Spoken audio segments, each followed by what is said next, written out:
Don't be fooled by this shabby hat, beneath this hat hides a top business acumen.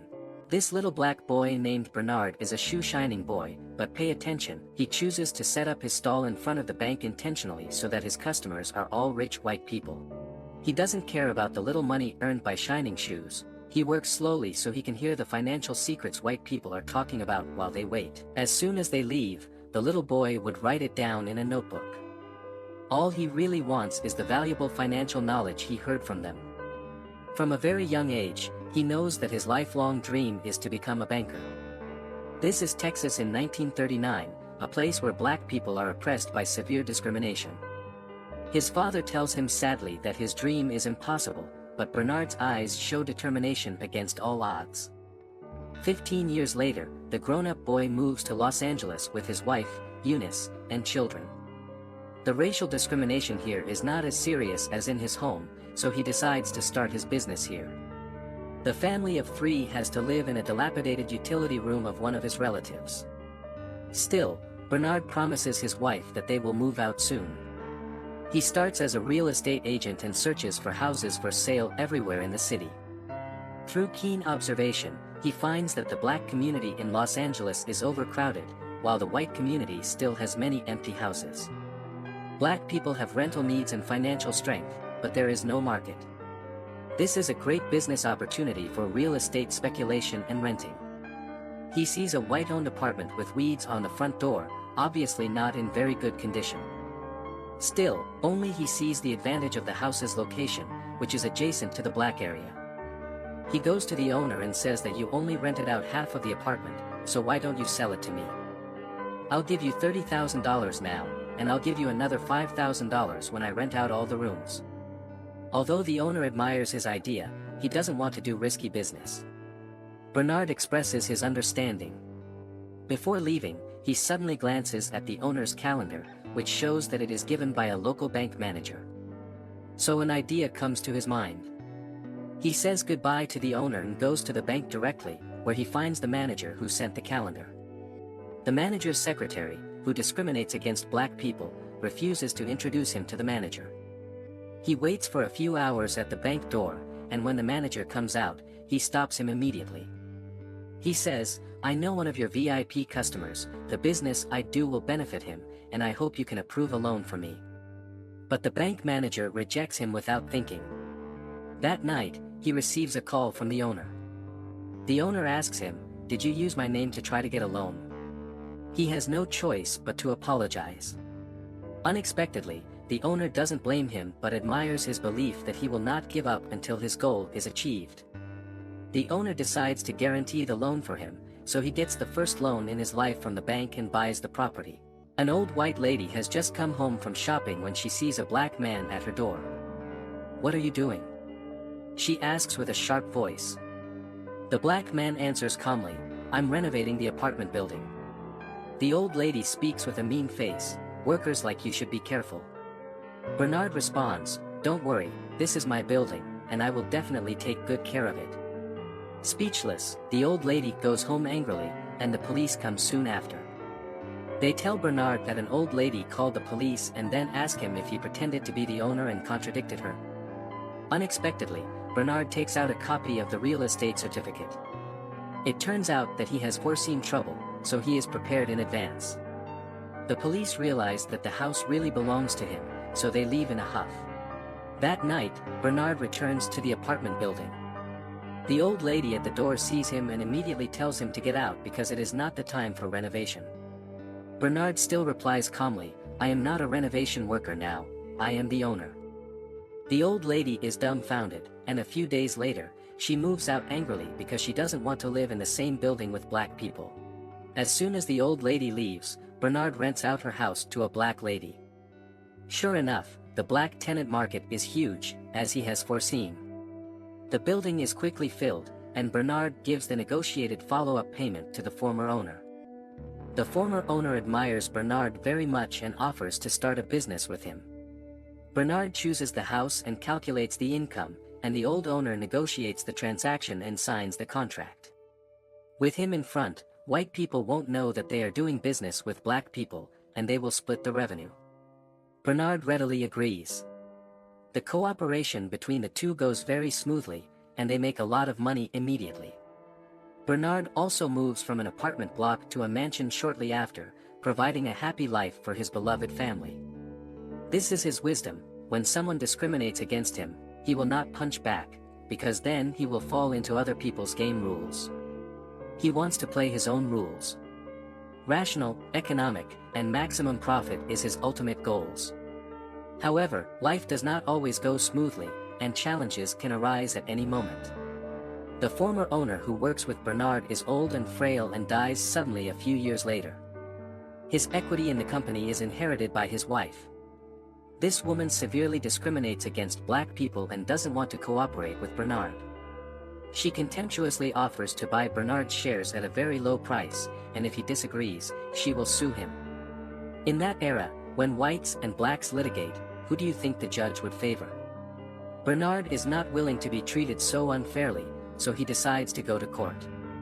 But he had to find someone to testify to prove his cooperative relationship with the old owner. He thinks of the bank manager, but the manager has already cooperated with the widow and avoids Bernard again. Extremely disappointed, Bernard stands in the bank and looks around. The neat and tidy bank building shows systematically discriminatory fangs everywhere. Just because of the color of his skin, he is often scorned when he walks into the bank. Thinking of this, a bold plan gradually rises up in Bernard's mind. There are 4 banks in one building, and each of them has closed doors for this black man. At this moment, Bernard's mind generated a genius idea: I will buy this building and see who of you dares to discriminate against me again. So Bernard finds Joe, another black real estate developer in Los Angeles, and tells him his plans. At first, Joe thinks he is out of his mind because the land price of the building is extremely high, and never has a black person ever bought land in LA downtown. But after discussing it for a while, Joe discovers that Bernard is not a delusional man but a thoughtful rationalist. Why does he want to buy this building? Because as long as he owns the building, the bank inside will serve him. They dare not refuse to give him a loan. They will also disclose the real estate trend to him so that his real estate business will be smoother. Joe is shocked by his idea, but after thinking about it, he believes it will work. Although he is extremely wealthy, he is also subject to white people everywhere. If he can step on white bankers on white land, he will make more money. However, they still cannot negotiate transactions with white people directly, so they need a white person as an agent. In this regard, Bernard already has an idea in mind: Matt, who has been helping him with renovations. This guy is an honest man. He's also very ambitious, just a little inexperienced. So Bernard and Joe set out to train Matt comprehensively, teaching him golf, high-class manners, mathematical thinking, and real estate. Matt lives up to expectations and quickly becomes proficient at golf. While playing golf, he can calculate real estate valuations, just like a young and promising entrepreneur. At a golf club, Matt meets the owner of the bank building. Of course, this encounter is also arranged by Joe. The conversation goes well, Matt gets the chance to buy the building, and the rest will be negotiated. But Matt doesn't know how to do it. Don't worry. Before the negotiation, Bernard helps Matt make all the preparations. He first counts the number of lights on in the building after dark, calculates the vacancy rate of the building, and then gets the building estimate value. Through the building's annual revenue and operating costs, Bernard prepares any numbers that might be involved and asks Matt to memorize these numbers before meeting with the owner.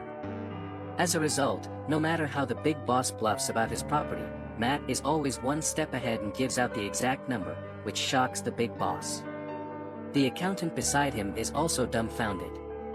They all think that they have encountered a math genius and can't fool him at all. In the end, Bernard gets the building that is initially priced at more than $2.4 million for just $1.56 million. From then on, whenever Bernard goes in or out of the building, the president of every bank will come to shake his hand. The little manager who made things difficult for him in the past is shocked. With the support of the banking industry, Bernard and Joe's real estate careers expand rapidly. They break the strict zoning of Los Angeles's black and white segregation single-handedly. Many young and promising blacks move into white neighborhoods. Soon after, they even get received by the vice president. Several years later, in 1963, Bernard takes his family back to Texas to visit his father, Britton. After their dinner, Britton tells Bernard that he's proud of his accomplishments. The next day, Bernard walks around town with his son. Before they know it, they are standing in front of the bank where Bernard worked as a shoe shine boy. At that time, Texas was the most racist place in America. They meet a young boy shining shoes just like Bernard used to when he was little. To Bernard's surprise, the boy will only work on the shoes of white people. This little incident touches Bernard and awakens his sense of responsibility to his fellow man. He secretly makes up his mind that he must change the status quo and help the black community in his hometown get better housing. The next day, Bernard visits Joe and tells him that they should buy the Mainland Bank in Texas. Joe thinks Bernard is out of his mind for even thinking about it because the racism in Texas is so severe. But Bernard manages to show compelling reasons to make the purchase. In the end, Joe agrees to help Bernard out. They recruit Matt again and use him to be their frontman once more. They meet with the bank owner, Robert Florence Sr. and Jr., to discuss the numbers of the deal. Despite Florence Jr.'s suspicions, Sr. sells the bank to Matt and his partners. With the Mainland Bank acquired, Bernard gets to work and starts helping the African Americans in town get approved for loans. It would seem that Bernard's goal is to help his fellow men get a fair chance at housing and even money-making opportunities. Things go well for a time until Florence Jr. starts investigating the loans that their bank approves. One day, Florence follows Matt and meets up with Bernard and Joe.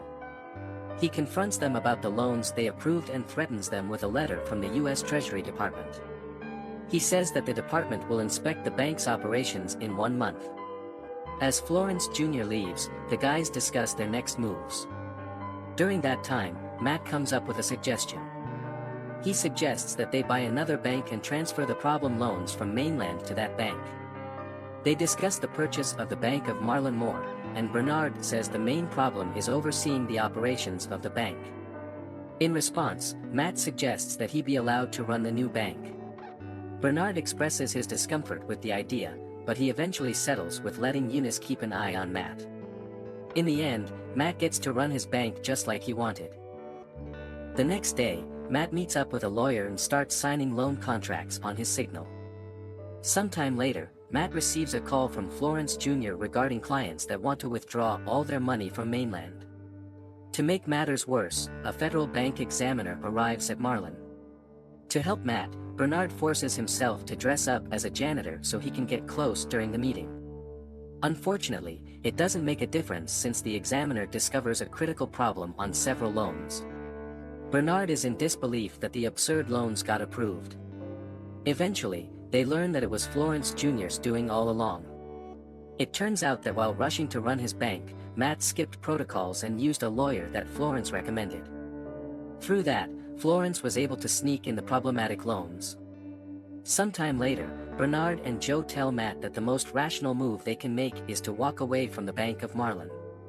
Unwilling to let his bank go, Matt makes a move without letting his partners know. Joe learns about his move the next day and rushes to Mainland Bank with Bernard.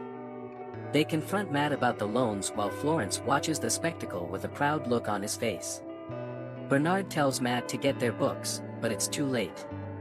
The federal bank examiners arrive to revoke Mainland Bank's license to operate. While leaving the building, the FBI arrests Bernard and Joe. Bernard tries to stand his ground, but it's a futile struggle. Sometime later, Bernard and Joe meet up with their lawyer. They learn that their case got dragged along with some racial politics in the country. Meanwhile, Matt talks with Senator McClellan about testifying against his partners in exchange for his freedom. Matt contemplates his next move that night and makes a phone call. Matt follows McClellan's suggestions and testifies against his partners at the Senate hearing the next day. Later that day, Bernard also meets with McClellan and listens to his proposal.